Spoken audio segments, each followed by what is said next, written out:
कभी सोचा है ऐसी जगह के बारे में जहां जो दिख रहा है वो सच है या सिर्फ मन का वहम, ये बताना ही मुश्किल हो जाए। हाँ बिल्कुल, जहाँ हकीकत और कल्पना के बीच की वो बारीक सी रेखा एकदम धुंधली पड़ जाती है। आज हम ऐसी ही एक दुनिया में उतर रहे हैं। फिल्म है शटर आइलैंड। बेहतरीन फिल्म, दिमाग घुमा देने वाली। कहानी हमें ले जाती है साल 1954 में। जगह है एस्क्लिफ अस्पताल। हाँ, वो जो एक बिल्कुल अलग थलग दूर दराज द्वीप पर बना है, खतरनाक मानसिक रोगियों के लिए। हाँ, और वहाँ पहुँचते हैं 2 यूएस मार्शल, टेडी डैनियल्स और उसका नया साथी चक। उनका मकसद, एक मरीज गायब हो गई है, रेचल सोलेंडो, अपने बंद कमरे से, किसी को पता नहीं कैसे, एकदम रहस्यमय तरीके से। और बस यहीं से शुरू होती है वो जांच जो दिखने में तो एक गुमशुदगी की जांच लगती है, पर असल में कहीं ज्यादा गहरी है। हाँ, मतलब जैसे जैसे टेडी और चक अपनी जांच आगे बढ़ाते हैं, द्वीप का माहौल और अजीब होता जाता है। बिल्कुल, अस्पताल के लोग, डॉक्टर, सब कुछ न कुछ छिपा रहे हैं, ऐसा लगता है। हाँ, और टेडी को वो भयानक सपने आने लगते हैं, उसकी मरी हुई पत्नी के, और दूसरे विश्व युद्ध के भी, वो डकाऊ लिबरेशन कैंप के, वो चीजें उसे बहुत परेशान करती हैं। ये सपने सिर्फ सपने नहीं लगते, ऐसा लगता है जैसे उसका अतीत, उसका वर्तमान सब गड्ढामड हो रहा है। सही कहा, ये उसके अंदर चल रहे एक बड़े तूफान का संकेत है। और फिर उसे वो मिलता है, वो कागज का टुकड़ा, ओ हाँ, वो पहेली वाला note, the law of 4 who is 67। ये क्या था? इसने टेडी का शक को और बढ़ा दिया। उसे पक्का यकीन होने लगता है कि इस अस्पताल में कुछ बहुत ही भयानक चल रहा है, कोई बड़ी साजिश। उसे लगता है मरीजों पर शायद अवैध प्रयोग किए जा रहे हैं, ब्रेन वॉशिंग टाइप कुछ। हाँ, और वो सच जानना चाहता है, चाहे कुछ भी हो जाए, वो बिल्कुल बेताब हो जाता है। लेकिन यही कहानी लेती है सबसे बड़ा, सबसे चौंकाने वाला मोड़। क्या मतलब? क्या हो अगर ये पूरी जांच ही टेडी के दिमाग की उपज हो? अगर टेडी डैनियल्स नाम का कोई मार्शल हो ही नहीं। क्या? ये कैसे मुमकिन है?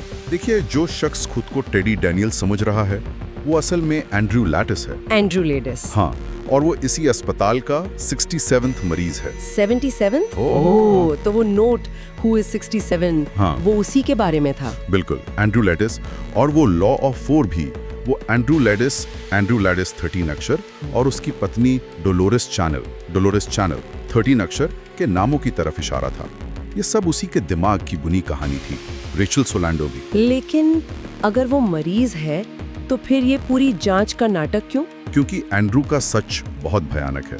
उसकी पत्नी डोलोरेस, वो मानसिक रूप से बीमार थी। हाँ। और उसने अपनी बीमारी के चलते अपने 3 बच्चों को झील में डुबो दिया था। हे भगवान, ये तो बहुत ही खौफनाक है। और इस सदमे और वहशत में एंड्रू ने अपनी पत्नी को गोली मार दी थी। तो उसने अपनी पत्नी को मार दिया? हाँ, ये सच इतना दर्दनाक था कि एंड्रू का दिमाग इसे झेल नहीं पाया। उसने इस हकीकत से बचने के लिए एक नई पहचान बना ली, एक बहुत ही जटिल साइकोलॉजिकल डिफेंस मैकेनिज्म। और ये पूरी जांच, ये रेचल सोलेंडो का गायब होना, ये सब एक जुनून योजना थी। योजना? किसकी? अस्पताल के चीफ डॉक्टर कॉली और एंड्रू के अपने साइकियाट्रिस्ट डॉक्टर शिहान की।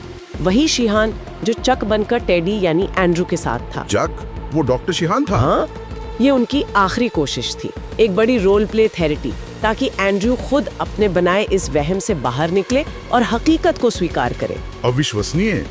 मतलब उसका साथी, वो डॉक्टर, हर कोई इस कोशिश में शामिल था कि वो सच देख ले, दिमाग खुद को बचाने के लिए क्या कुछ नहीं करता। सही, पर कहानियां खत्म नहीं होती, अंत तो और भी ज्यादा उलझा हुआ है। हाँ, वो आखिरी सीन जब लगता है कि एंड्रू सब समझ गया है, उसे सब याद आ गया है। तब वो अपने साथी चक यानी डॉक्टर शिहान से पूछता है वो line, Which would be worse, to live as a monster or to die as a good man?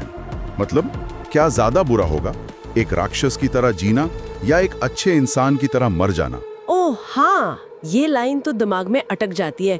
इसका क्या मतलब निकाला जाए? 2 मतलब हो सकते हैं।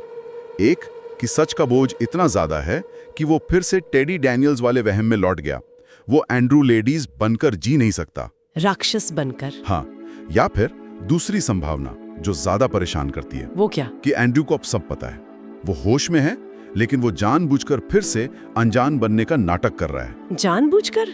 क्यों? ताकि उसे एक अच्छे इंसान की तरह मरने का मौका मिले, शायद लोबोटमी के जरिए, जिससे उसकी यादें, उसकी पहचान मिट जाए और उसे उस भयानक सच के साथ राक्षस बनकर जीना ना पड़े। ये तो बहुत गहरा है।